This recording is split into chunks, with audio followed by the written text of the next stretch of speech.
Good afternoon, everyone. Myself, C. Raj Chawla, Vice Chairman, MSME and Startup Committee of ICI. Welcome you all in this today, our webinar on navigating the SME IPO, opportunities and challenges. The NSA emerged a new platform which provide opportunities to small and medium enterprises have become an attractive platform nowadays for the startup and MSE for raising the fund. As initial public offer, the IPO is a better option for companies having innovative and scalable business model. Our chartered accountant can play important role in the process listing like due diligence, audit and financial statement, business valuation services, and various certification which give new avenue to the profession. To deal with this topic, we have with us our speaker CA Aditya Vikram Bankaji and our coordinator CA Manoj Kumar Lambaji, who will guide you about the opportunities and challenges. Now I request my chairman CA Dheeraj Khandelwalji, the father of MSME and startup in our ICI. Because since last 4 years, since this committee come into inception in ICI, since then he is the chairman of this committee. So really, it is the appropriate word for me to use for you, sir. So now I request you to please give welcome address and about this our today. So I think my good friend and Rachamaji, you are also pioneer of this committee from last 3 years. This is the third year of your into this particular continuous committee. So I think I'm fortunate. There's going to be a history of you will not find chairman and vice chairman continuing for 3 years on the committee. So it shows that the council and the leadership has shown the faith in both of us to take this committee to the next level, and that's our duty. And that's the reason formulated MSME Pathshala. So I think MSME Pathshala is one of the key feature of this particular committee, where we coming up every week into one new dimension, into new programs. So I think this today topic is also very important, important topic. Reason being that this topic is in demand for the Viksit Bharat. When we are talking about the Viksit Bharat, how it's going to happen, it is not with the only the debt. It's also with the equity, and when the equity, then it has to be realized to the next levels. When we talk about MSMEs, IPO, when we talk about the MSMEs to be grown up, how it's going to be happen. So I think the chartered accountant need to understand the value of the creating the wealth through the IPO. That's the important aspects. And the Viksit Bharat, the dream which we envisage, only going to be realized through the IPO. And here wanted to mention that we all chartered accountant need to understand there are a lot of companies are there. There are a lot of MSMEs are there. A lot of companies had grown up. Now they also, for the scaling, for the growth, they require the equity and then IPO. And that is the reason you need to understand, if we provide them funding properly, whether it's a private equity or whether it's through the IPO, that will be a great game changer for industries. Now, there are two ways of funding. One through the MSME, the IPO is there, MSME IPO is there, and second is a main gross IPO is there. So we need to categories understand which kind of IPO which we are looking, and what are the services are there, what are the what are the listing are there. So all details going to be covered by the Aditya Vikram Banka, who is the expert, and I'm sure about it. By having today webinar, most of the people will understood the importance of the IPO, and they will look forward that those are the small company or big companies are there, how they can get registered in the stock exchange, in the BSE and NSE stock exchange. That's the important aspect. And let's hear out from the Aditya Vikram Birla. I request Manoj Lambaji, who is a coordinator and who is also one of the speakers in the taxation aspect, one of the finance speaker. So request to coordinate entire event for the benefit of the members. So with this, thank you very much. The speaker Aditya Vikram and always Raj Chawlaji and Manoj Lambaji to coordinating for this particular event. So over to the Manoj Lamaji. Thank you so much, Dheeraj, for word of appreciation. Good afternoon, everyone. First of all, I congratulate CA Dheeraj Khandelwal ji, Chairman of MSME and Startup Committee, and CA Dr. Raj Chawla ji, who is the Vice Chairman of this committee, for this wonderful step by introducing a new program that is called MSME Pathshala, in which on every week we are discussing on a new topic related to startup and MSME. For today's topic, I take this opportunity to introduce the speaker of the day, CA Aditya Vikram Bankaji, who is from Mumbai, Maharashtra. With over a decade of experience as a chartered accountant and board advisor, CA Aditya Vikram Bankaji provides comprehensive fundraising advisory, tax consultancy, deals and transaction advisory, corporate law, RBI, and FEMA consultancy. He has proven track record of assisting company in raising capital, advising clients on taxation issues, company restructuring, merger and acquisitions, financial modeling, deal negotiations, promoter equity structure, negotiating shareholder agreement, setting up business units in India and outside India, and cross-border transaction advisory. His extensive knowledge and practical experience have enabled him to provide effective solutions tailored to the unique needs of each client. He is committed to staying updated with the latest development in the field and continuously strive to provide the best services to their clients. He is partner in Dheeraj and Dheeraj Chartered Accountants. He is the member of Institute of Chartered Accountants of India since 2011. Beside, he is part the exam of strategic management from the London School of Economics and Political Science. With these words, I present before you the speaker of the day, CA Aditya Vikram Bankaji, who will enlighten us on a very important topic of SME IPO.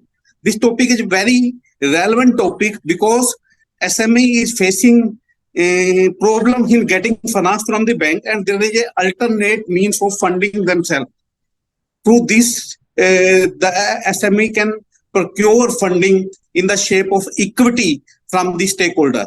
Or in last 3 years, we have seen a very good momentum in the field of SME IPO because every SME IPO is getting many times oversubscribed. Or in last year, one report is stating that one newspaper I am reading, this SME IPO has given very handsome returns to their shareholder also. With these words, I am not taking much of time of the viewers and directly introducing you, CA Aditya Vikram Bankaji, for their deliberations on a very important topic of SME IPO. Welcome, sir. Please start your proceeding. Thank you, CA Manoj Lambaji, for a kind introduction. I would like to thank CA Dheeraj Khandelwalji, Chairman Committee on MSME and Startup ICI, and CA Dr. Raj Chawlaji, Vice Chairman, Committee on MSME and Startup ICI, for inviting me for today's webinar on MSME Pathshala series, Navigating the SME IPO Opportunities and Challenges. Let me first start this screen sharing.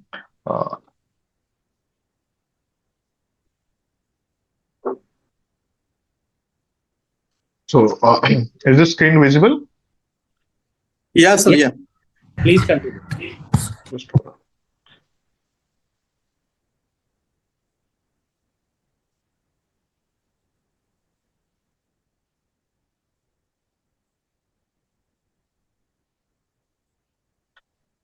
So, uh, so in today's webinar, we are going to discuss following brief topics in a brief. First is introduction to the IPO. So, what is the IPO? What are the advantages and disadvantages of IPO? And we'll also discuss why we should go for an IPO. The second topic is market trends. Here we will see the current market trends in the capital market and how many issues their size with year-on-year comparative analysis. Further, we'll look at some of the success stories of SME IPOs and some of main board IPOs also. The third topic would be eligibility norms. Here we will understand what are the various eligibility norms and requirements of SME and main board IPO. The fourth topic would be the key features of the listing. Here we will understand the key features of the listing and what are the areas that we need to keep in mind to prepare our company for the IPO. The fifth one is we will have a look at the flow process of the IPO. What are the various stages of the IPO in a flow chart format? The sixth topic would be the roadmap at the macro level. Here we will understand and discuss the roadmap that the company should prepare for the successful IPO. The seventh topic that we'll discuss today is practical difficulties.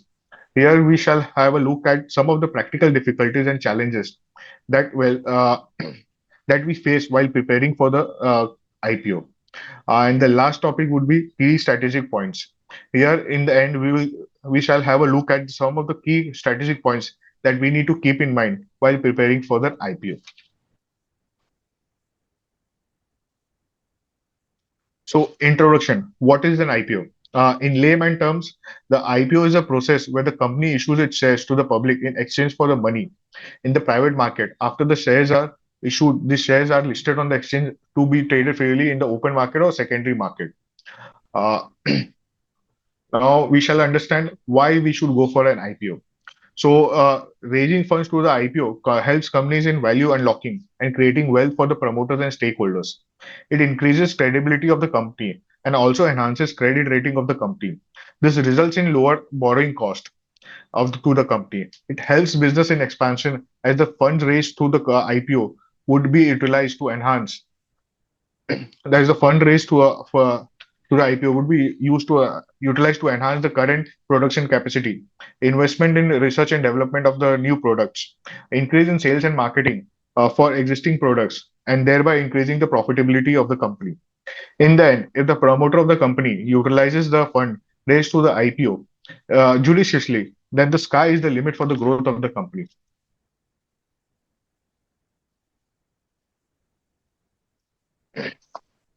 Now we shall have a look at what are the advantages for the IPO. The very first advantage for the IPO is we can raise an interest-free capital. IPO helps in raising interest-free capital. Equity capital raised through IPO does not have any recurring interest payments and liabilities unlike debt capital. However, the company needs to be mindful of the fact that even though there is no requirement for recurring payments, it needs to declare regular dividends and perform consistently as the expectation of the shareholder, or else the value of the company will deteriorate drastically. Then there is an improved value creation. IPO can help in creating long-term value for its stakeholders. The next advantage is expansion and growth. The funds raised from the IPO can be utilized in the expansion of the growth of the company, as we have discussed earlier in our earlier slide. The next is it lowers the debt burden. By raising funds to the IPO and utilizing the funds to repay the loan, the company can lower its debt burden. And then the promoter of the company can have a peaceful peace of mind as there is now less burden on the cash flow of the company. Plus, you don't need to give the personal guarantees as it as in the case of bank loans. So the promoter can reduce the debt. The cash flow is now much more in control of the company, and it's a very win-win situation for the promoter and the shareholders. Uh, the the next one is increasing the prestige of the employee. So employees feel motivated when they work for a listed company. It is a prestigious thing for them. Further, the company can retain its employee by giving ESOPs to them as there are shares of the company that are freely traded. Now the employees can sell their shares when they are vested in the open market and get the monies.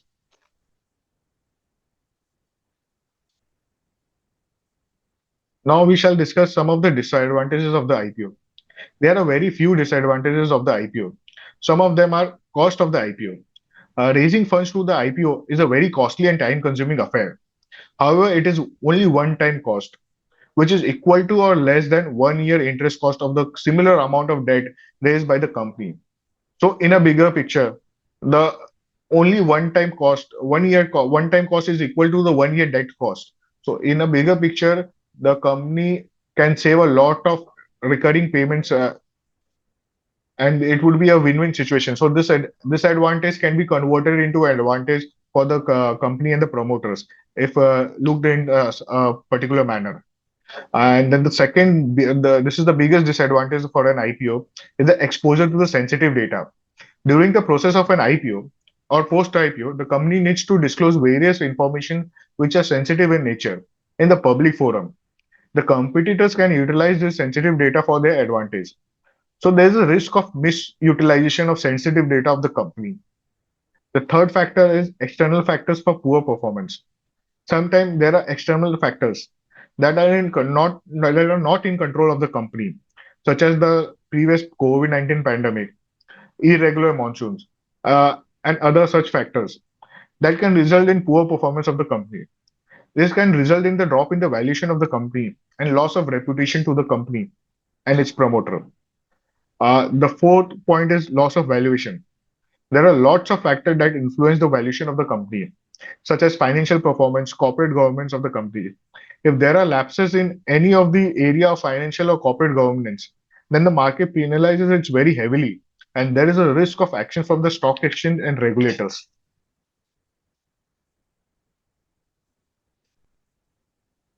Now we shall understand some of the current IPO market trends. Uh, Let us analyze the past 4 years data of IPO market and understand its trend.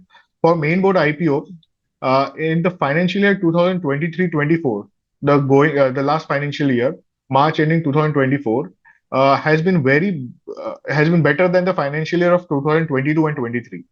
During the current year, there were total of 79 main board IPOs, which has actually raised a total of 68,000 crores fund from the capital markets, and compared to 38 IPOs in the previous year, which had raised only 52,800 crore. So there is a 28% increase in year-on-year fund raised to the IPO from the last year to the current year. And uh, the similar trend is for the SME IPOs also. For the SME IPOs, the FY 23-24 has been very good. In FY 23-24, there has been 203 SME IPOs, which has raised a total of 6,265 crore, which is around three times more than the fund raised in the previous financial year of 2020 to 23. Or that is of only 2,300 crore from 124 IPOs. So in SME IPOs, the size of IPO has increased, and the number of IPOs has also increased, but and the total issue is has been increasing three times fold. So the current market trend suggests that there is a very good demand in the capital market for the IPO, and the trend is expected to continue, keeping in mind the strong Indian economy, mobilization of retail funds from gold, real estate, FD to the stock market. In recent times, we have seen higher retail participation, and also there is an increase in demat accounts and mutual fund investments. Now there is more awareness in the public at large. The SIP trend in the mutual fund is going to continue, and it will introduce new capital in the stock market.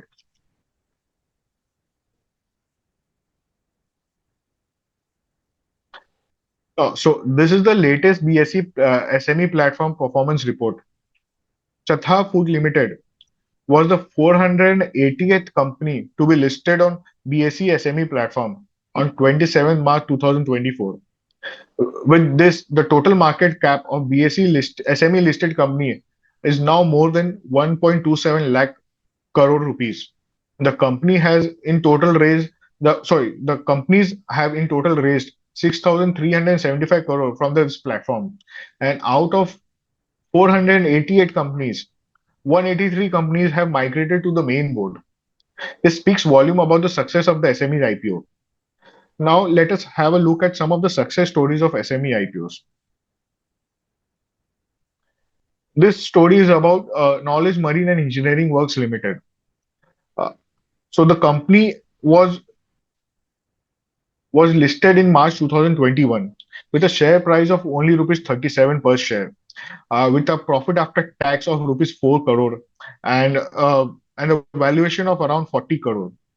Now the company share price has increased to 1400 crore, around about 1400 crore per share, with a profit after tax of 46 crore and a market cap of 1500 crore. The company has moved to also the company has moved to the main board. Similarly, we have one more success story, that is that of Aditya Vision Limited. So Aditya Vision Limited was listed on BSE SME platform on December 2016 at a price of only 15 rupees per share, with a profit after tax of around about 1.18 crore and with a valuation of only 20 crore. Now the company has migrated to the main board with the price of about the per share price of the is now about 1,000 3,100 per share, with a profit after tax of 64 crore, and the market cap is now increased from 20 crore to 4,000 crore. Look at the tremendous growth of these two companies after the SME IPO. If the management of the company is good, then there can be an immense value unlocking for the promoters and for the company. Now we shall have a look at one of the success story of Mainboard IPO. This is story about Adani Wilmar Limited. The company's current price is higher than the issued price, even after the dip in the profit of the company from the of the issue to the last year. So you can see the current market price of the company is 350 rupees per share as compared to 218 rupees per share at the time of IPO. But the profit of the company has dipped in the last year to 553 crore from the IPO year of 727 crore. So this shows how irrational market can behave. There are other factors that influence the valuation of the company, such as track record of the promoters, future growth potential of the company, etc., which could result in getting the company good valuation. The market has faith in the promoter and sees future growth in the operations of the company. So market has choose to value the company on a higher note. Now we shall understand the life cycle of equity funding. So the life cycle of funding for a company can be divided into four stages. The first stage is seed funding or angel funding. In this round, small amount of capital is raised through family, friends, or high net worth individuals to start the company and grow the company in initial years. In the second stage, the venture capital funding. Once the company has got its product market fit and has started generating revenue, it raises capital through venture capital in multiple rounds to rapidly grow the company and increase its market share. The third stage is private equity funding. This is the late stage funding, typically 2 to 3 years before the IPO. This fund is used to stabilize the growth of the company and make it IPO ready. And the fourth stage is IPO. Once the company has matured enough, there is a predictable revenue and profitability growth. The company goes for an IPO route to raise fund. There are some of the companies who skips the venture capital funding or PE funding round and directly goes for an IPO. Uh, the size of these companies are small, typically between 25 crore to 100 crore revenue, and PAT of around about 2 crore to 20 crore. This IPO is called SME IPO. So the company who wants to raise the capital and utilize the fund to grow their company from a small and medium size to the large corporate chooses to go for an SME IPO route instead of going for a venture capital or a private equity round. So recent success in SME IPOs have helped many companies to get access to equity capital, which otherwise is very difficult for small and medium entrepreneurs to get, and they have to rely on the debt and loan of their growth, and which limits their growth potential.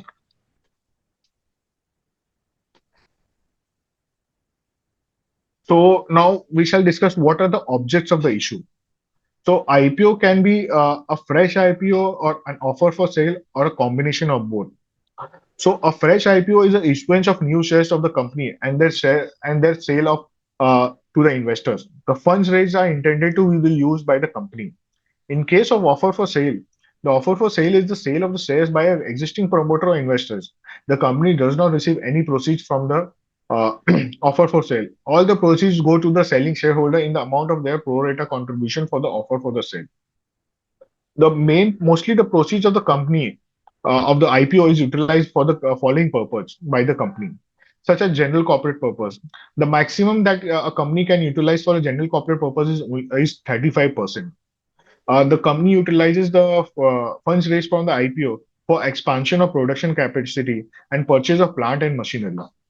The company can utilize the proceeds for IPO for the repayment of loan and to spend on marketing and branding to increase its sales. And the company can also have utilize the fund to acquire new or strategic businesses.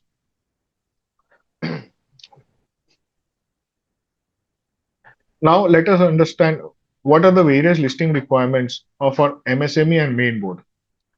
In case of main board IPO, post issue paid up capital should be minimum 1 crore and match. Sorry, the in case of main board IPO, post issue paid up capital should be minimum 10 crore, and in case of SME IPO, the post issue paid up capital should be minimum 1 crore and maximum 25 crore. In main board IPO, minimum number of allottees that can should be more than 1,000. However, in case of SME IPO, it is only 50 allottees. There is no underwriting requirement for the main board IPO. However, for SME IPOs, 100% underwriting is compulsory. The offer document, such as draft red herring prospectus, is vetted by the SEBI in case of main board IPO. However, in case of SME IPO, it is not goes for an SEBI approval. Only exchange approval is required. So for the main board IPO, it takes more than 6 months, between 6 to 9 months, to complete the process of the IPO. Right from the filing of the offer documents with the SEBI, getting its observation, refiling the document, and completing the other formalities to the listing of the shares. However, in case of SME IPOs, the approvals are given fast, and it could take around 3 to 4 months to list the shares of the company. So here we can see the to list an SME IPO, it is much more faster than to go for a listing for a main board IPO.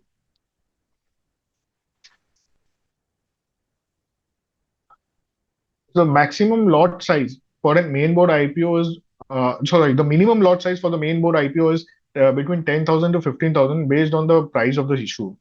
But in case of SME IPO, it is 1 lakh per lot. The main board IPO, the QIB participation is compulsory. However, in case of SME IPO, it is optional. Further, there is no market making requirement for the main board IPO.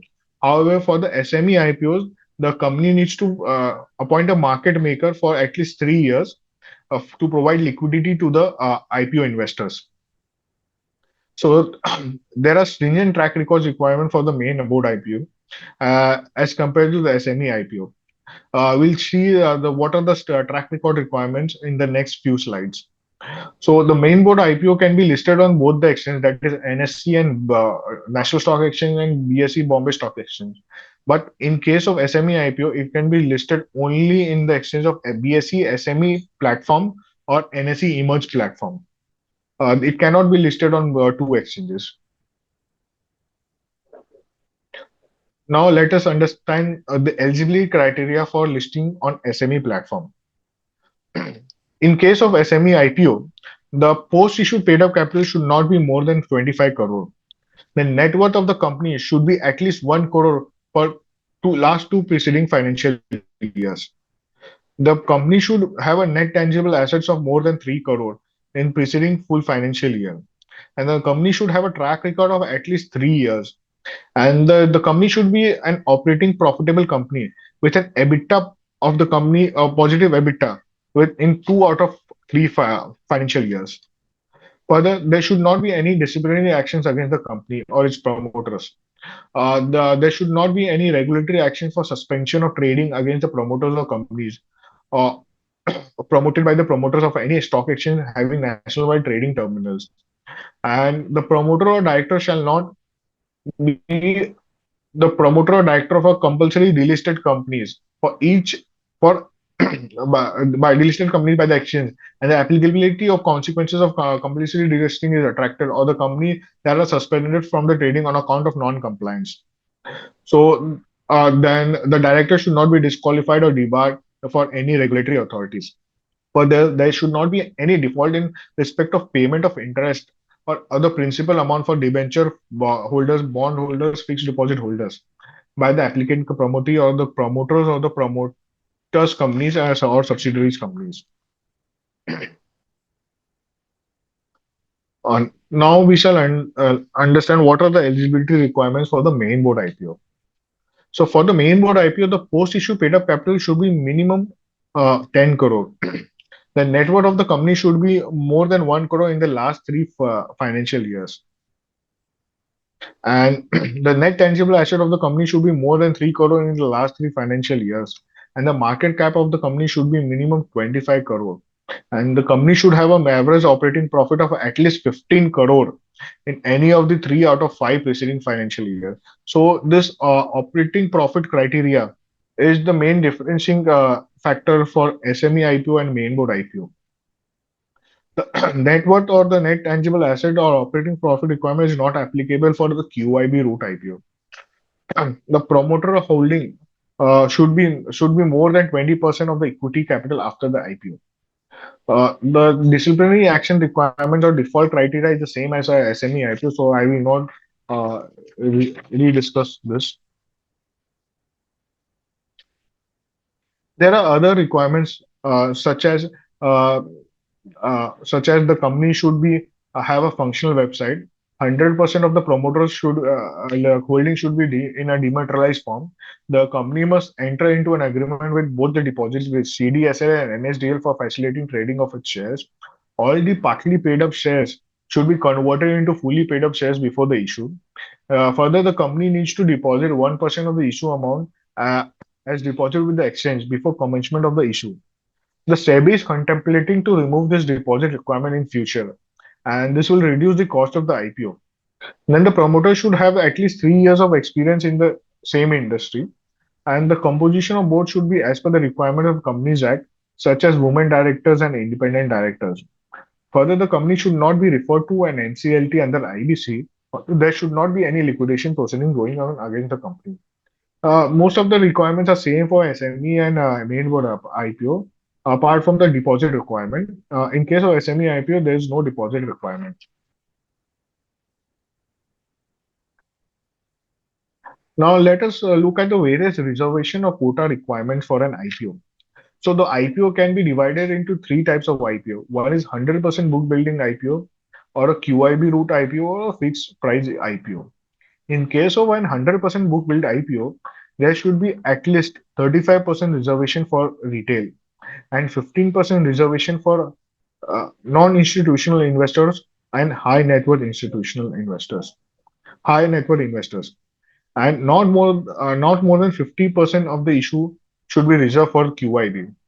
For anchor investors, maximum 60% of the QIB quota can be reserved.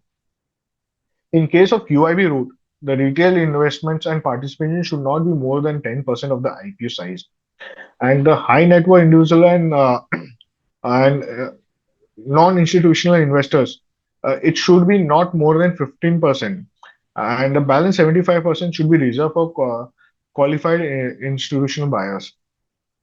In case of fixed price IPO, 50% of the issue should be reserved for the retail, and 50% of the issue should be is shared by the balance 50% of the issue size is shared by the high net worth individuals, HNIs, NNIs, and QIBs. The 60% of the QIB quota for anchor investor is same for the all three routes.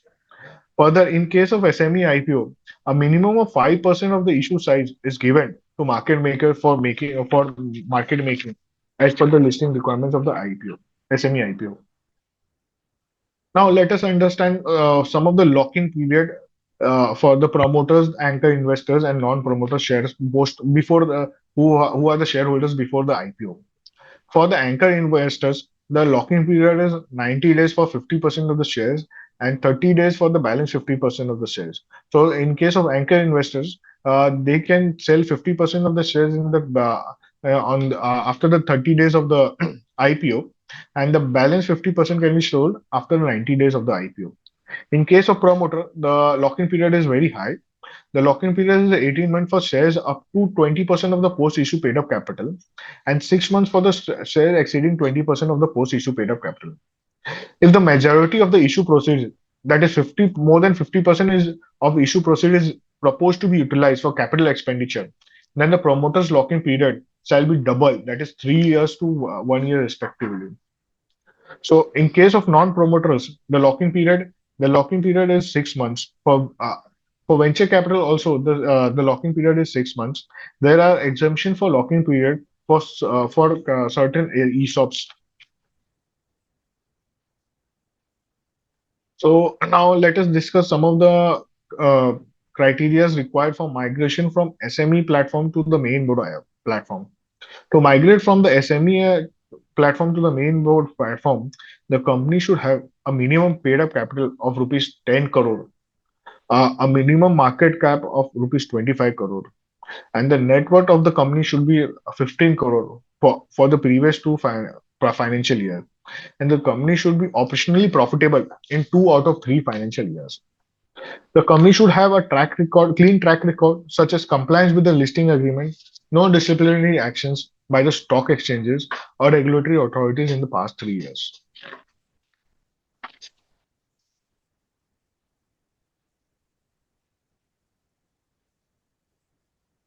So now let us have a look at the 3 R's for the success of the IPO. The 3 R's for the success of IPO are robust financial performance, realistic valuation, and right timing. The robust financial performance, the finances of the companies should be in very good, and the company should be growing company with the visibility of growth in revenue and profits and key performance indicators. The further the company should adhere to the letter and spirit of corporate government guidelines and issued by the regulators and exchanges. Once the company gets listed, a lot of cultural changes takes place in the company with respect to corporate governance, related party transactions, timely disclosures, consolidation of branches or subsidiaries, financials, strengthening of the internal control of the company, framing various policies such as insider trading policy, remuneration policy, related party transaction policy, policy on disclosures, and compliance management. The company needs to look into all of these areas, and once the robust system are placed in place, then only the company should go for an IPO. The company needs to form various committees of board of directors, such as audit committee, remuneration committee, stakeholder committee, and etc. There are independent directors on the board who oversee such policy decisions. Uh, the next R is realistic valuation. The valuation of the company for the going for an IPO should be realistic. There should be an upside potential for the price of the shares of the company post listing to establish faith and confidence of the investor. The valuation of the should be realistic and reasonable. In case high valuation, the company faces lots of issues in getting the company successfully listed. We have seen many companies that have withdrawn from the IPO due to lack of investor response due to high valuation. So valuation should be comparable to the peers listed on the exchanges, and at time it should be at a discount to make it attractive for the investors. So the valuation is very important. If there is an upside potential for the investors, then only the IPO will be a successful IPO. The last R is right timing. Timing of the IPO is very crucial. If the IPO is bought during the bull market, it will fetch better valuation than the bear market. However, one should start planning for the IPO in the bear market or an unfavorable market situation, as it takes time to get the company ready for the IPO. And this time can be utilized for the same, so that when the right time is there, the company is ready is fully prepared for the IPO, and the company can go and have a successful IPO and listing.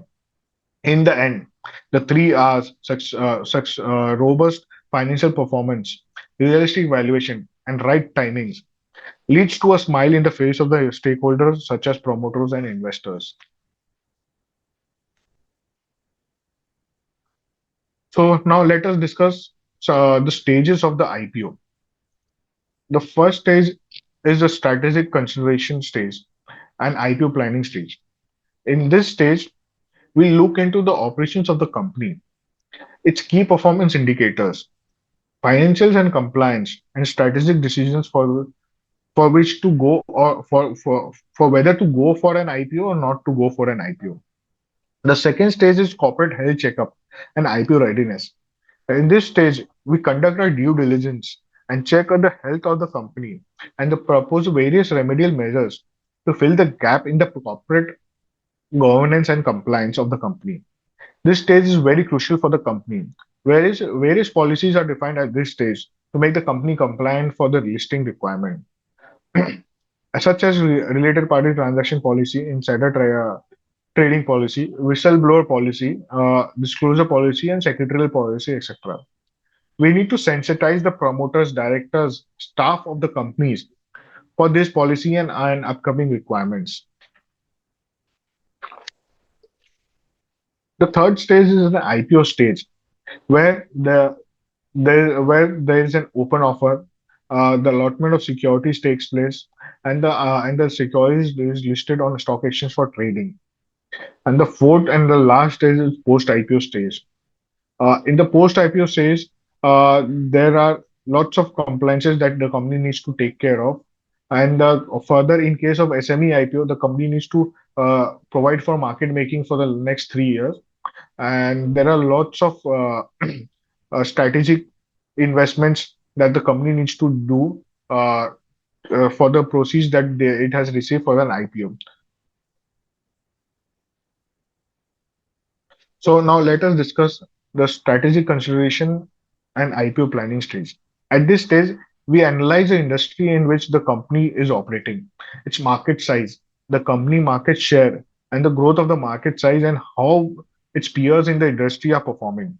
We look at the corporate structure of the company, who are its current shareholders, promoters of the company. What are the intercorporate borrowings of the company? Are there any subsidiaries or holding companies? What are the related party transactions? Whether the company does a substantial amount of related party transaction. If yes, it is a completely no-no by the market, and we will have to restructure the company, such as merge promoter group companies, etc., to reduce its inter-party transactions and keep the operations of the company clean. Further, what is the current financial position of the company and its past performance? As it will have a very big impact on the company's valuation. The next strategic consideration is what are the present infrastructure? What are the current infrastructure in place with the company? Whether the company is equipped with the proper infra and manpower to navigate the challenges it faces during the post and IPO, during and post IPO. Further, what is the business strategy of the company? What is the vision of the promoter? How the company wants to utilize the funds raised from the IPO? What are their growth plans and how convincing it is, and whether it is realistic to achieve it or not. So we need to keep in mind these few points before considering for going for an IPO. If we have a robust business strategy and the company's financials are strong and the infrastructure of the company is in place, then only the company should go for an IPO, or otherwise the company should wait for getting its infrastructure place, the corporate structure of the company in place, and the business strategy to grow for the growth should be in place. Then only the company should go for an IPO. Now let us understand the corporate health checkup and IPO readiness stage. There are three phases for the corporate health checkup and IPO readiness phase. The first phase is we perform a check on the company and assess its IPO readiness with respect to its corporate structure and its capital structure. If required, we need to restructure the company. We need to restructure the shareholding pattern to make it IPO ready. Whether the financial re-engineering is required, we need to understand how well the books of accounts are maintained, whether there needs to be a certain changes in the accounting policies, and we discuss and we finalize what needs to be done here at this stage. What are the we check what are the lapses in the compliances and how well the management understands the compliance requirement and its complexities. So it is very important that management is sensitized for the compliance management part, and how the and the management should be very uh,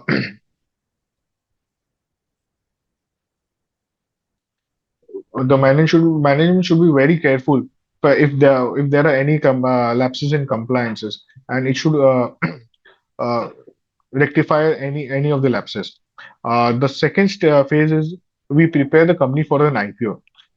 We suggest necessary changes in the company based on the results of the health checkup in the first stage, such as restructuring of the company, making sure the necessary compliance are in place and necessary registers are maintained, secretarial records are in place, and the internal financial controls are working. And And the third phase is of our corporate check and IPO readiness is we set the IPO targets for the IPO. We determine the right valuation for the IPO and start the formal process of the IPO, such as appointment of merchant bankers and other intermediaries, filing of draft ready hearing prospectus with the regulators, and getting necessary approvals for the IPO.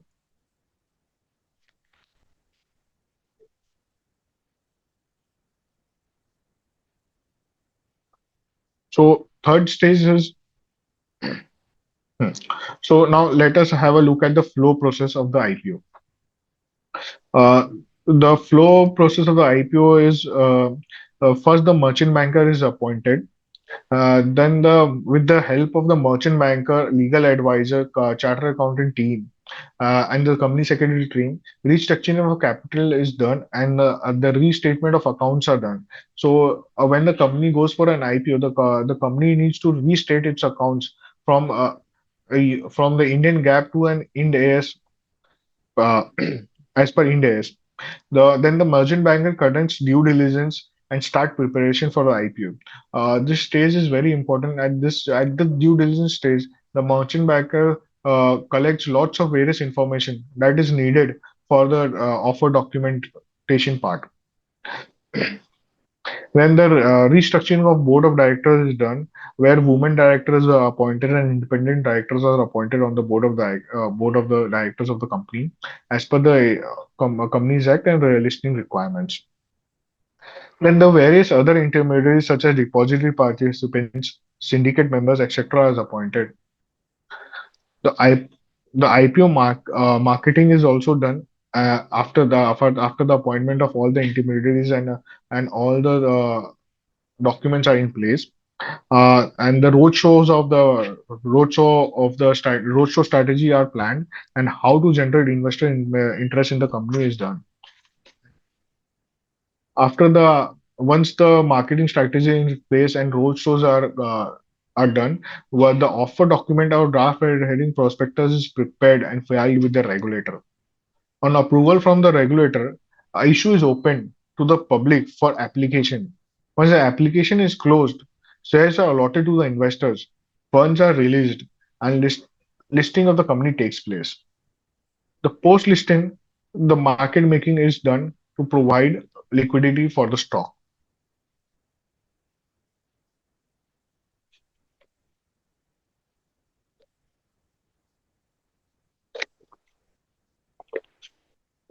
Let us have a look at the pre-IPO preparation stage.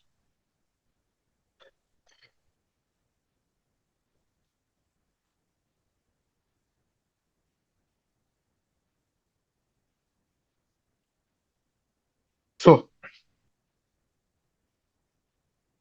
so in the pre-IPO preparation stage, merchant bankers are appointed to act as a lead manager to the issue and underwriter. The legal advisors are appointed to draft and vet various documents for the IPO. Further, Further, the authorized capital of the company is altered and increased based on the desired size of the IPO. The auditor restated financials of the last 5 years of by the peer-reviewed auditor is prepared.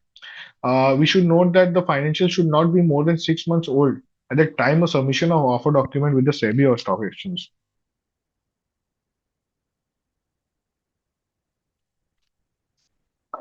Now let us look at the paid up capital restructuring requirement. So the company paid up capital is restructured in the IPO pre-IPO phase. The company uses the bonus issue to bring the post-issue paid up capital for more than 10 crore in case of main board IPO. Similarly, in case of SME IPO, the company needs to restructure its paid up capital to 1 crore, minimum 1 crore. Now, let us see how the example of how a company reallocates its capital to be eligible for an IPO. Now, let's say the company has a paid up capital of rupees 1 lakh. The total equity shares outstanding for the company before the IPO, starting the IPO and pre-IPO phase is 10,000 shares. With the face value of rupees 10 per share, equal to 1 lakh rupees of paid up capital. Further, the company has a reserves of 10 crore uh, in case of main board, or more than 1 crore in case of SME IPO. So the net worth of the company will be 10 crore, 10.01 crore. That is 10 crore and plus 1 lakh the paid up capital. Now to increase the paid up capital, the company will issue bonus to the promoters of rupees 10 crore for face value of rupees 10 per share. So the total bonus shares that would be issued by the company is 1 crore shares.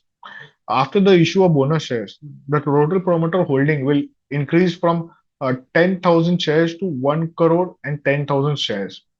So the 100% promoter holding before the IPO and IPO process has started was 10,000 shares. Now after the capital restructuring and conversion of reserves to a paid up capital by way of bonus shares, now the total paid up capital has increased to 10 crore and 10,000 shares. Now the company goes for an IPO. In case of IPO, the company if the company goes for a fresh issue IPO, the company will issue an additional shares to the public for a tune of 33.5 lakh shares. This 33.5 lakh shares is calculated based on a reverse calculation basis. So there should be a minimum 25% public float requirement by the SEBI. So the company needs to float a 25% shares to the IPO. So then we do a reverse calculation by saying that 1 crore and 10,000 shares was is 75%. So what would be the 100% and the 25%? So this reverse calculation results in the value of 33.5 lakh being the 25% float post issue paid up capital. In case of offer for sale, the shares are deducted from the promoter holding only. So this results in the post IPO shareholding as the total shares with the public after the public issue is 1 crore 10,000 plus 33 lakh point 50,000. That results into 1 crore 33 lakh and 60,000 shares. The total public holding out of this is 25%, that is 33.5 lakh shares. And the total promoter holding after this is 75%, that is 1 crore and 10,000 shares. Thus, the company meets its minimum capital requirement, a paid up capital requirement of 10 crore. So now let us understand the restructuring of board. The company needs to appoint key managerial person such as managing director or chief of executive officer, uh, chief financial officer, and the company secretary to comply with the listing requirements.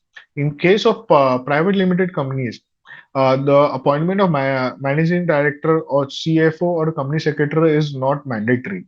However, once the company is going for an IPO, the company needs to compulsorily appoint its key managerial persons, and they are responsible for the day-to-day operations of the company.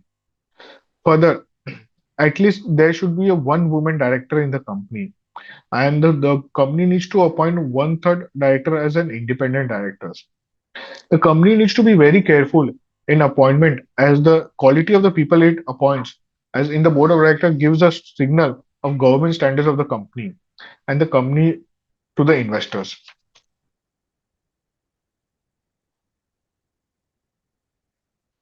So now let us understand what are the different intermediaries that are appointed for the IPO issues.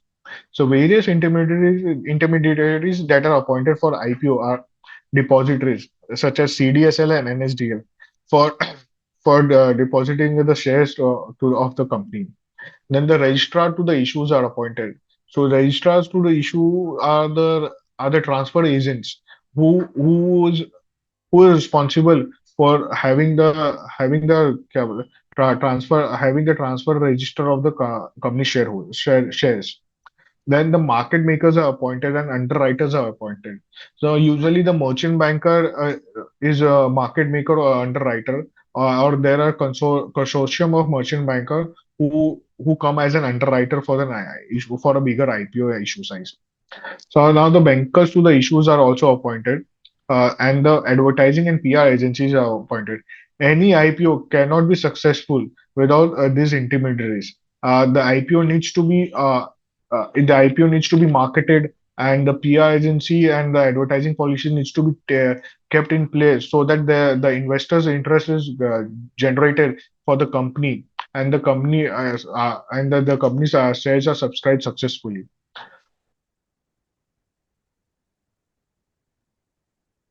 Now, let us understand the offer document preparation stage.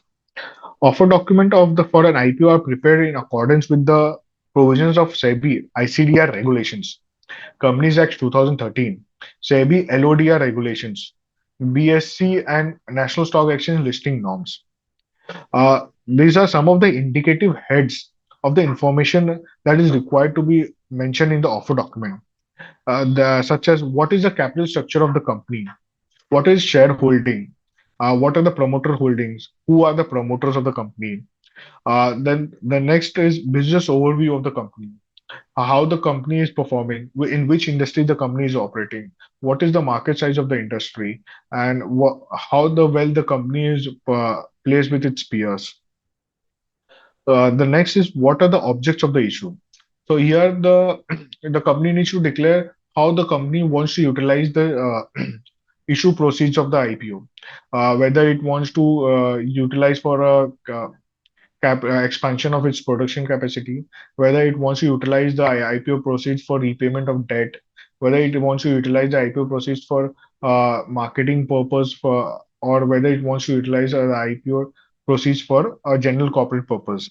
So these all factors needs to be mentioned in the IPO document, and the company needs to be very much mindful that the SEBI and stock exchanges closely track the end use of this end use of the IPO process based on the objects of the issue that has been declared in the offer document.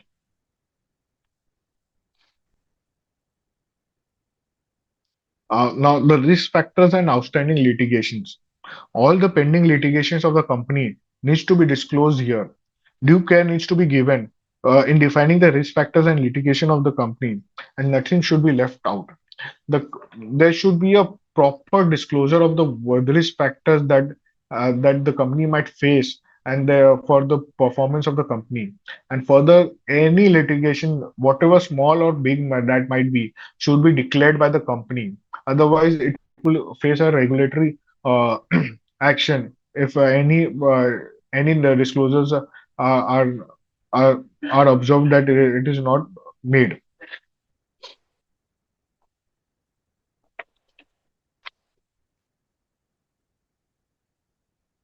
So the draft red herring prospectus or the offer document contains the details about the management of and promoters and the promoter groups. The name of the management, name of the promoters, and name of the promoter groups are mentioned in the offer document. Their track record is mentioned. Their profile is mentioned there in the offer document. And last but not the least, the financial, legal, and other information such as balance sheet, profit and loss, cash flow, and other legal and regulatory requirements are disclosed in the offer document. These are only indicative heads. There are other various heads of offer documents that we need to disclose in the draft red herring prospectus. The members can have a visit on the some of the draft red herring prospectus on the SEBI or BSE or NSE website and can find out what are the other requirements of the draft red herring prospectus. And if they have any query regarding this, well, I'm ready to help you further. The draft red herring prospectus is submitted to SEBI for a review. This takes around 2 to 4 months for the SEBI review and give approval for for necessary approvals. For SME IPO, the documents are vetted by the stock exchanges.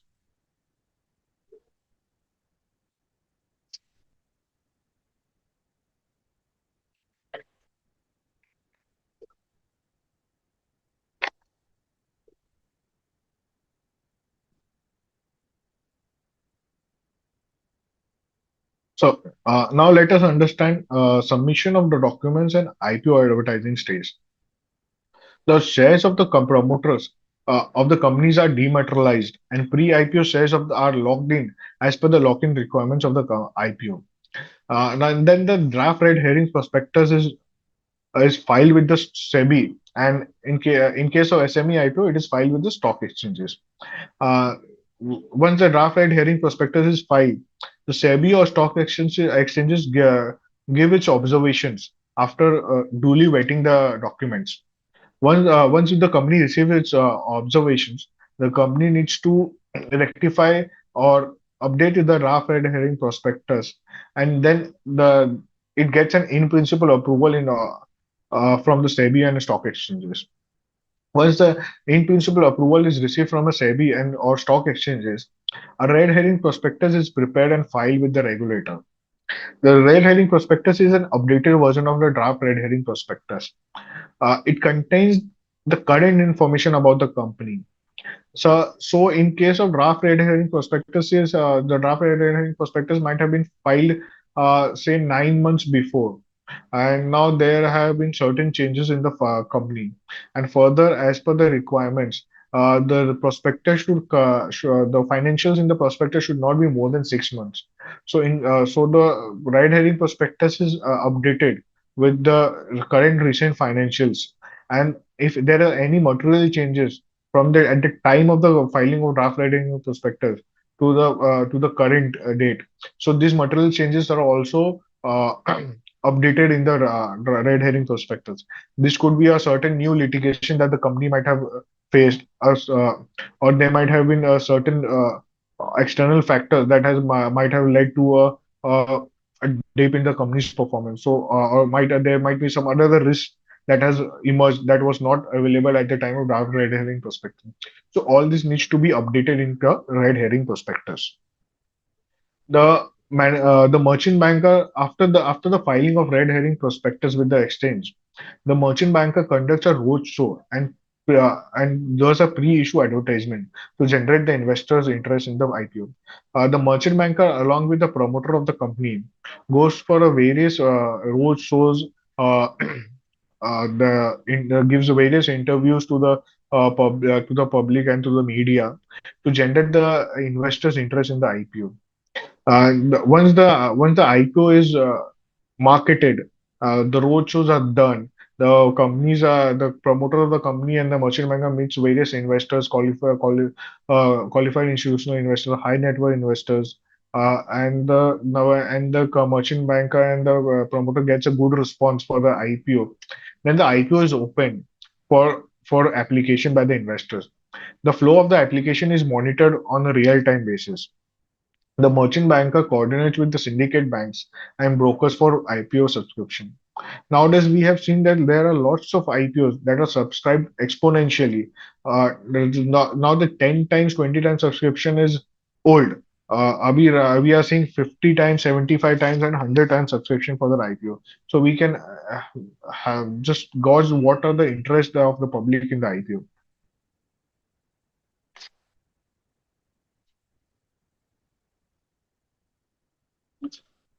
So now let us discuss the listing phase of the listing of an IPO.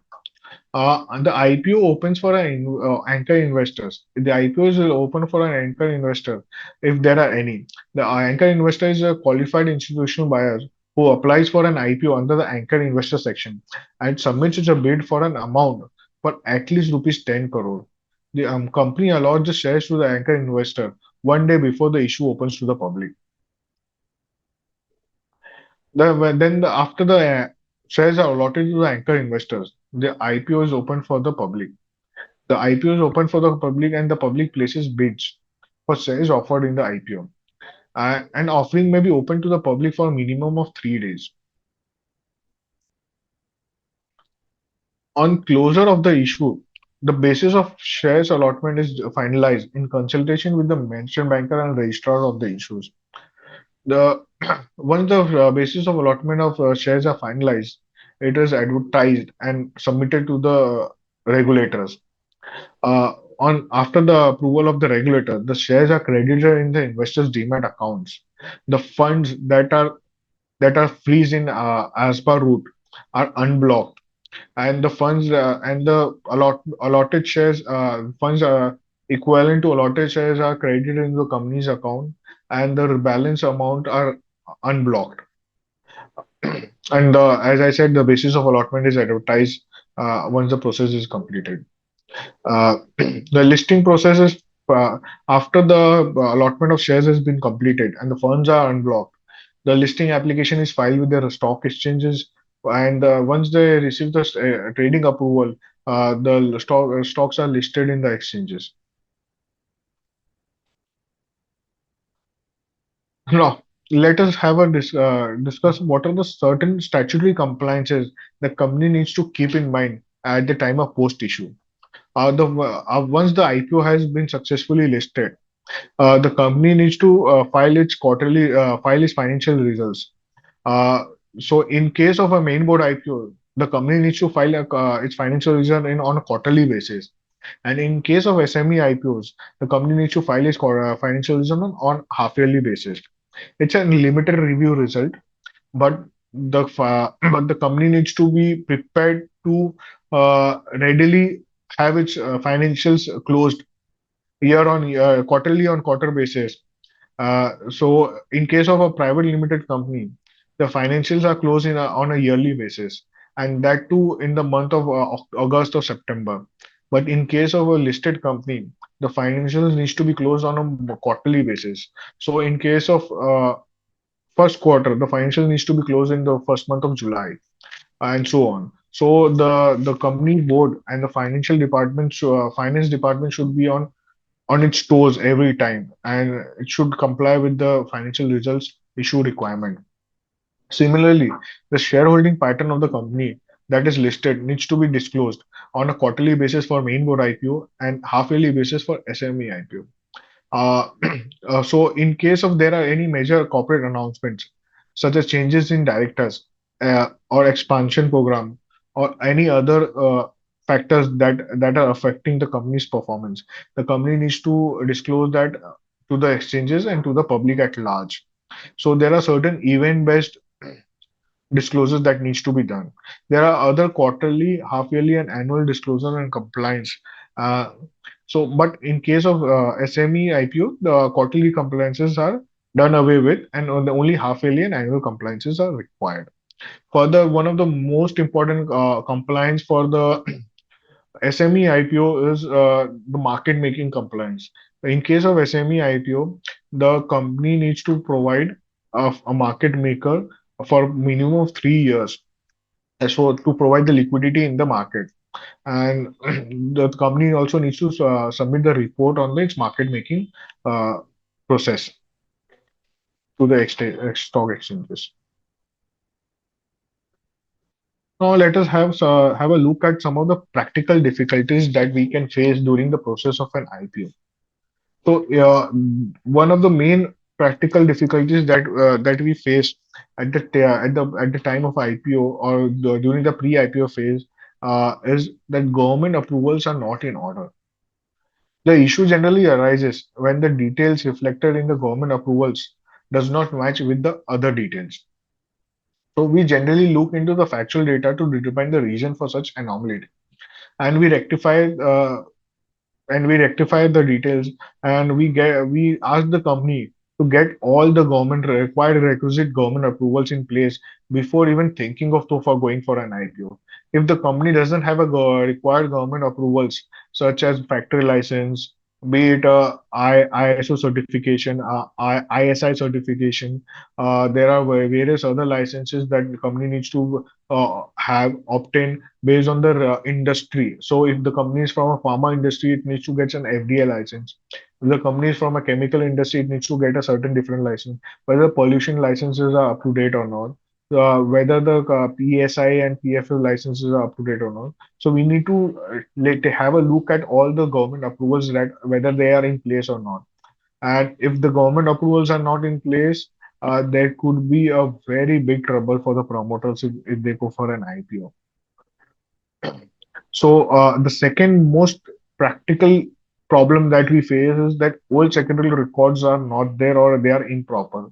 The issue arises when the old ROC records of the company are not in order.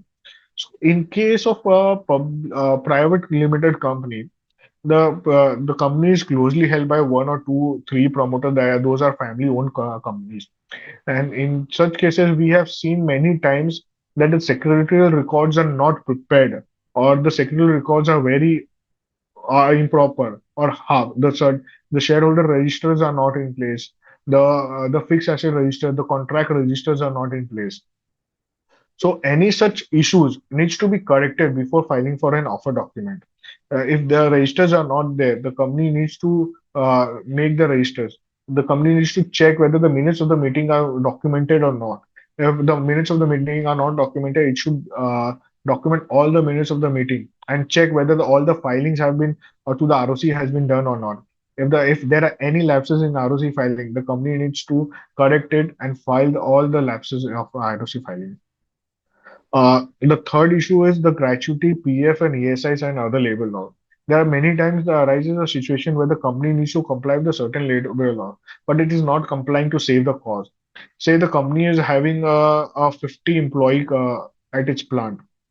So as per the requirement, the company needs to have a PF, gratuity provisions, and ESIC license. But the company in order to save some certain cost, the company might on paper might be showing 25 employees and the balance 25 employees as a contractual employees, or 19 employees and a balance as a contractual employee to get away with the requirement of gratuity or PF. So this type kind of facility should be avoided. If the company has a 50 employees, the company should truly disclose the 50 employees and register those employees with the PF and ESIs and other labor laws. Any such labor law mismatch needs to be corrected before filing of the offer document. If the company has, for example, failed to provide for gratuity in the previous financial year, an actual valuation certificate for the amount of gratuity needs to be provided in the current financial years, and accordingly, the provisions are needs to be made. The four practical difficulties that we see oversee is that the compliance with the provisions of the Companies Act are not in place. So in case the company has not been in compliance with the Companies Act provision, the company needs to actively engage a company secretary or a charter accountant or a legal professional and get those compliances up to date. And if necessary, the company needs to file a compounding application for waiver of penalty and interest liability.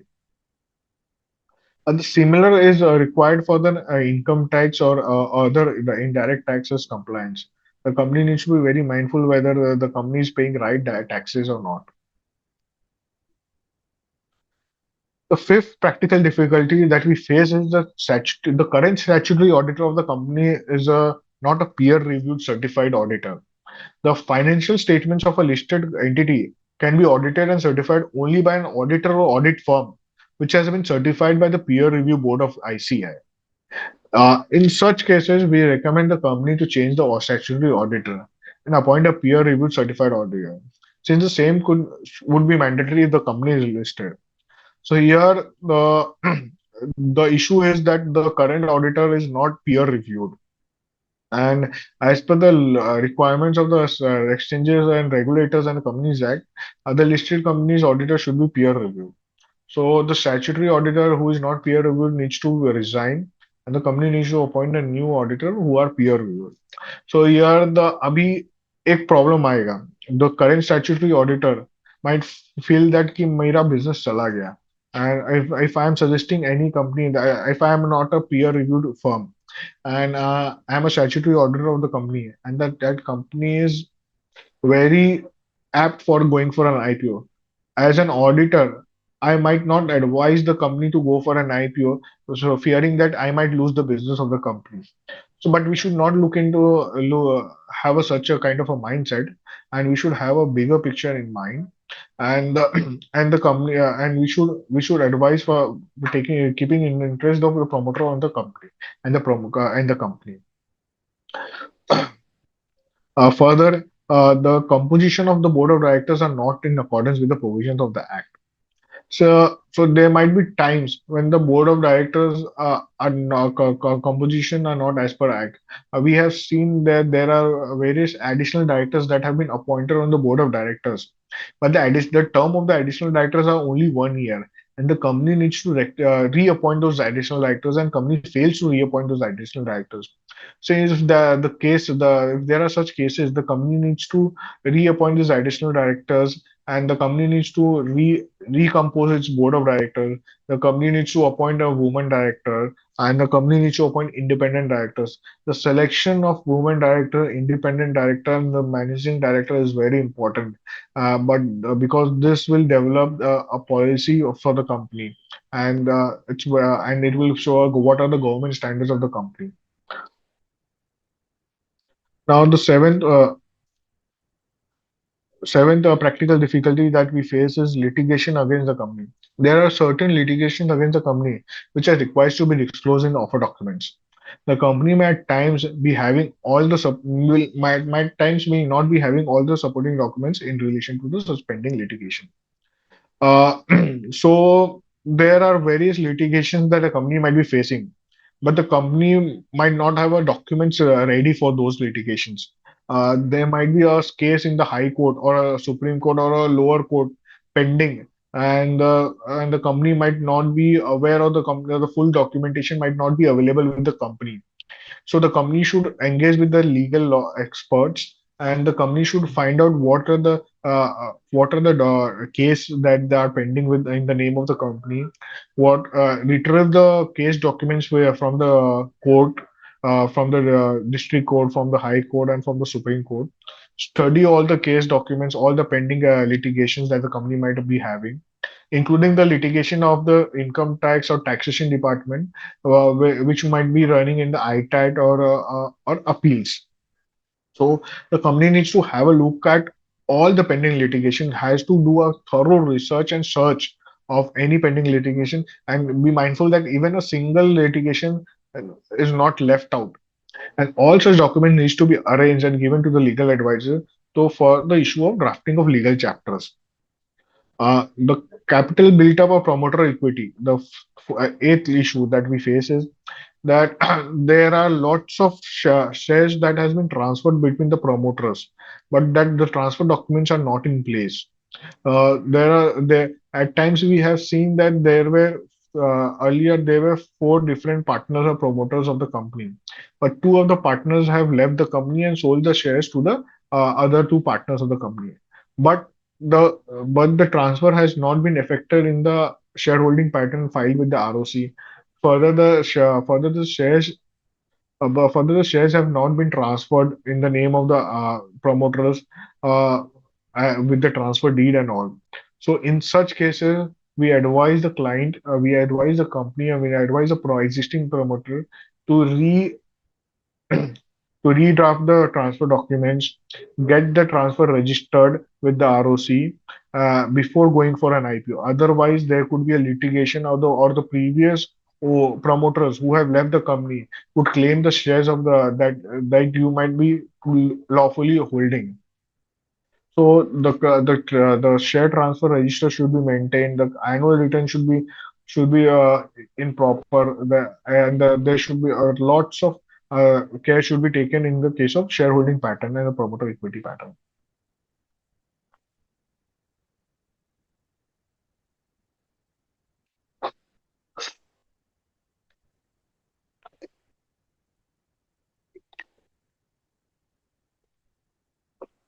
Now let us understand some of the key strategic points for a successful IPO.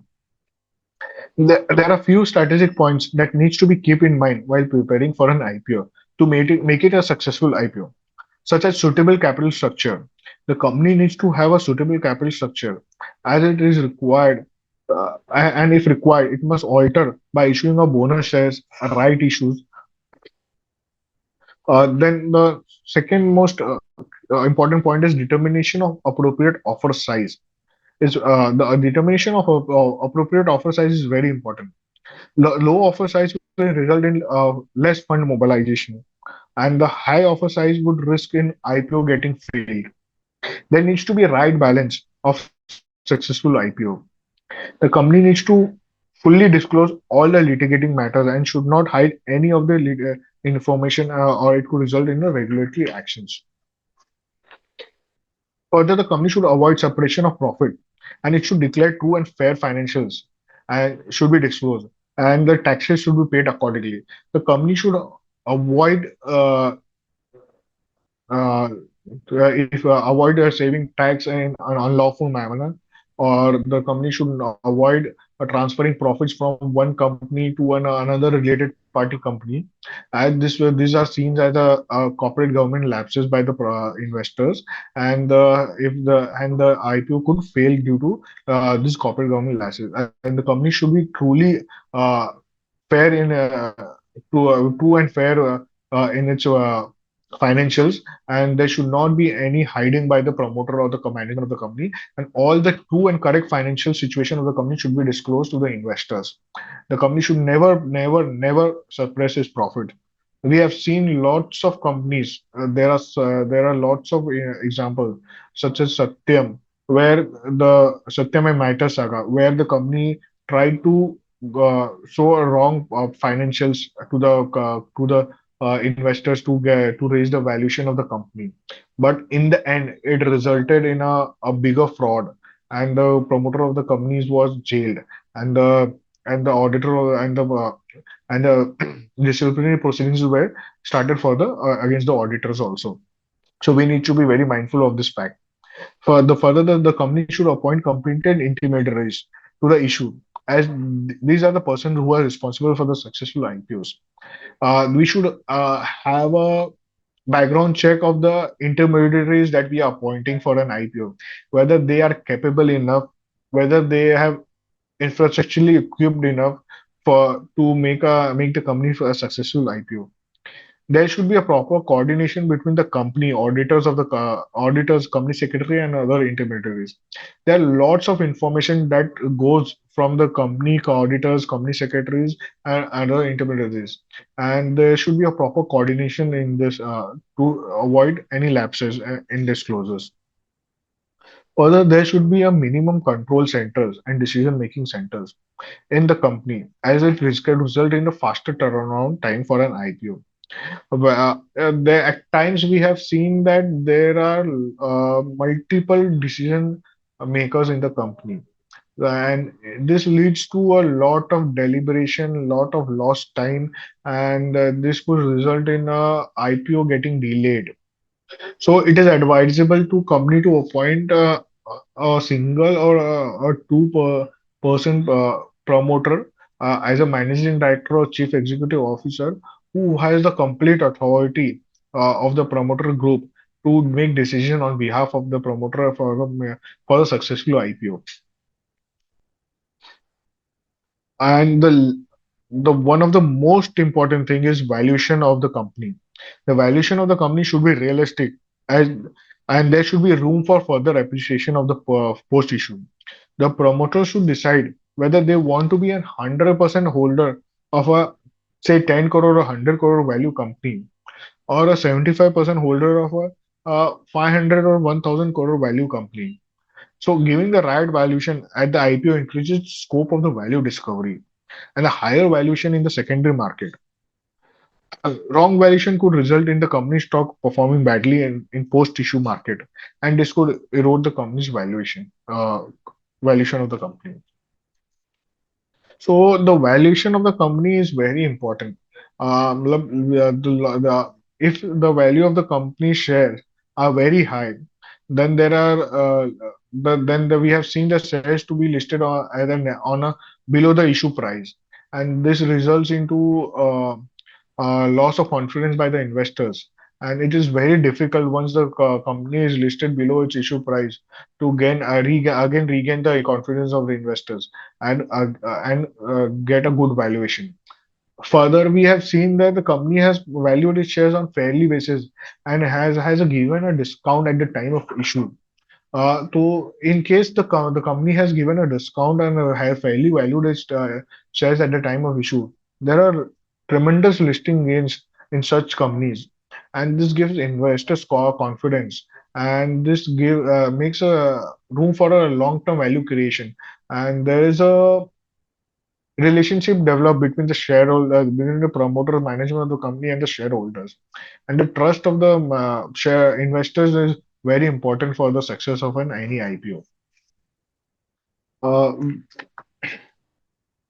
With this, I shall conclude my presentation. Over to the team.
Yeah, You have finished your presentation?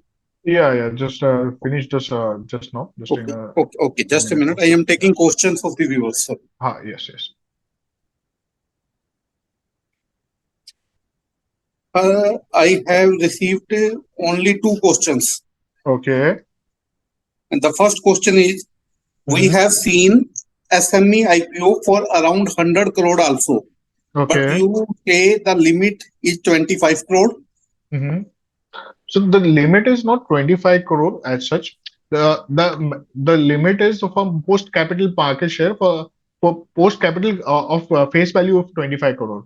So the size of the IPO is includes the capital and plus the securities premium. So the 100 crore is not a 25 crore post capital. The post capital issue might be 10 crore of the company, but the IPO size could be 100 crore if the value of the share is 100 rupees and the face value is 10 rupees. So the size is only 10 crore for the post issue capital, but the IPO size is 100 crore. So this is the difference between the post issue capital. It's only a paid up capital of 25 crore, and the 100 crore is the IPO size of IPO capital. And sir, next question is, what do you mean by market making? So in case of SME IPOs, the as per the regulators and stock exchanges, the companies needs to appoint a market maker. So the responsibility of the market maker is to provide the liquidity in the shares of the company. So there are the float of the SME IPO is very small, and there are certain there might at times there not might not be any buyer for the shares. So the responsibility of a market maker is to provide a liquidity for the shareholders who are looking for selling the shares. And similarly, there might be at times where that there might be a shareholder who want to buy the shares, and then there are no shareholder present in the current market to sell the share. So market maker provides a liquidity for the both buy side and the selling side of the shares. And as per the guidelines of the exchanges and the regulator, we need to provide minimum 3 years of market making for an SME IPO. Post the 3 years, the market making requirement is completed, and now the company can be traded freely without the market maker. Generally, what SME feels, the cost of raising capital is very high because the small of size of small IPO is very small. Correct. Or generally, they have to spend 50 to 100 crore rupees or 50 to 1 crore rupees on raising the money at least. So how you see that? So recently, what we have seen is the size of an IPO, SME IPO has increased. Earlier, the size of an SME IPO was between 1 to 5 CR. Now the Okay. average now the average size of when you will see the last year trends of FY 23-24, the average size of an IPO of an SME IPO has increased from 5 CR to 25 CR, and it could go up to 70 CR and 100 CR, that rightly said by you. So the cost of SME IPO is very high. You rightly said it's around about 50 lakh rupees minimum. So it's advisable if you are going for well, it should be, the company should be at a right size. And if you are going for a 20 CR and above IPO, the cost will suffice for you and it will look reasonable. If you're going for a 5 crore IPO or a 10 crore IPO, you will find the cost is very high, and it would not be a win-win situation for the promoter. And one more question from the investor perspective, sir. Many people are afraid that money in SME IPO is not safe. So what advice you should give that to that investor, whether to invest in SME IPO or not? See, the money invested in SME IPO or might as well in a main board IPO is not safe. As per the regulator guidelines, equity market is very risky. But we need to have a look at that promoter's track record, the track record of the company, how well the company is managed, and which industry the company is operating. If the promoters are good and the company has a very good track record, you can gauge the track record of the company by seeing the 4 to 5 years financials. Whether अभी क्या IPO लाना था, तभी अभी उन्होंने company ने है ना प्रॉफिट बनाना चालू किया, कि पिछले 4 सालों से भी कंपनी प्रॉफिटेबल थी कि नहीं थी. हो सकता है 2 साल तक कंपनी लॉस में थी, या company might be suppressing its profit to save tax, and अभी आईपीओ लाना है तो कंपनी है ना प्रॉफिट पूरा दिखाने लग गई. So if these are such kind of companies that the investor should be wary of and should not invest in such kind of companies, because there is a government lapses in those companies and there are trust deficit. So एक तो investor को एक खुद का study और research करना चाहिए before making in any investment in any IPO, might as well in SME IPO or main board IPO.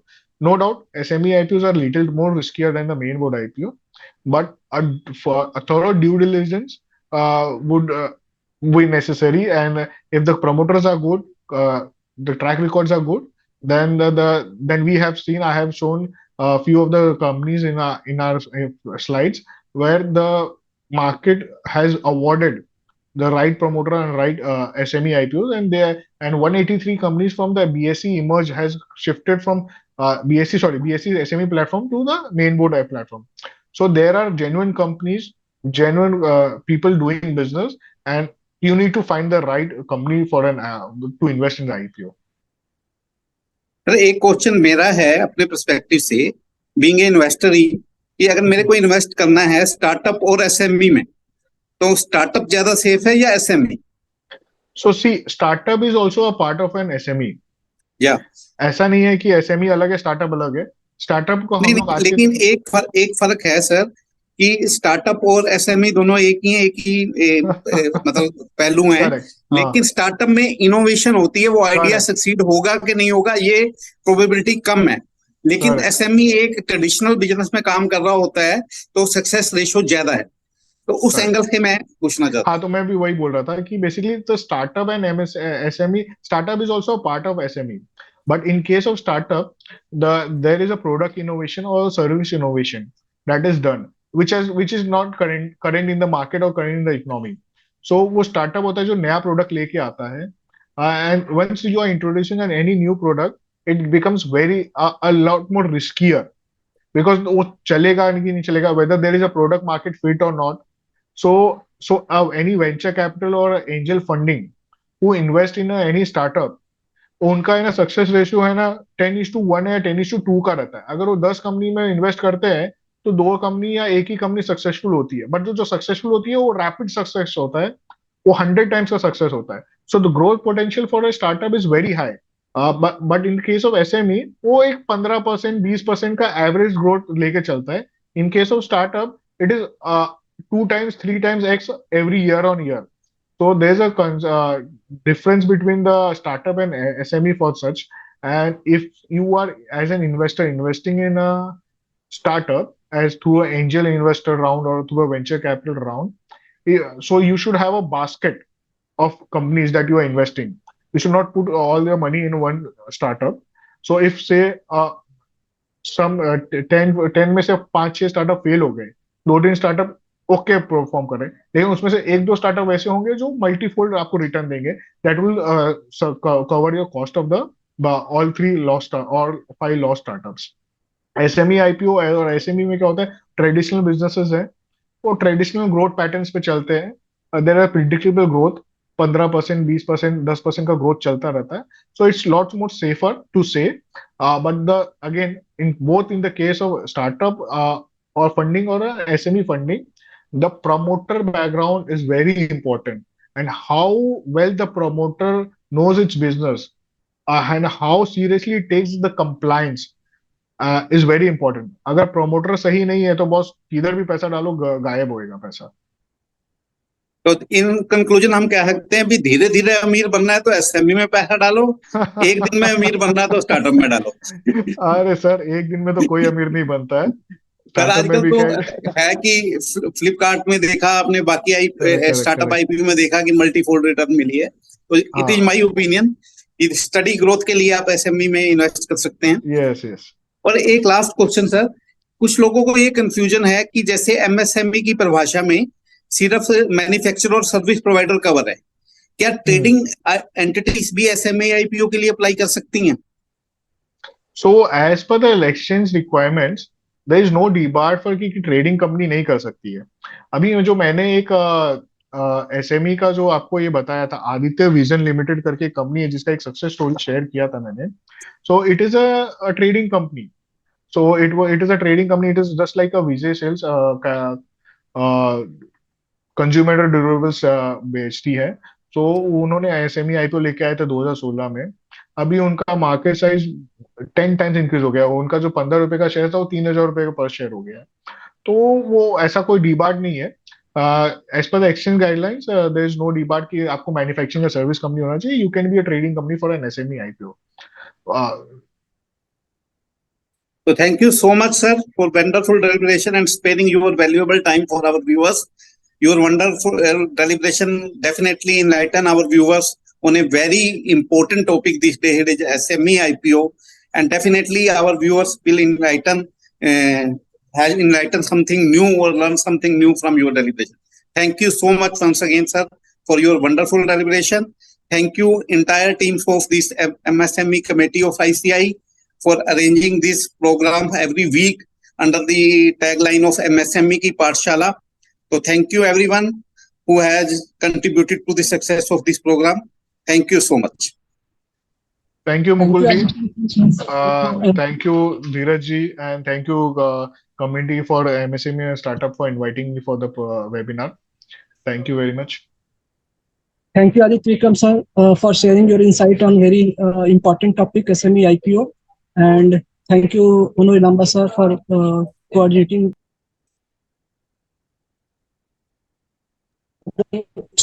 on the issue of MSME.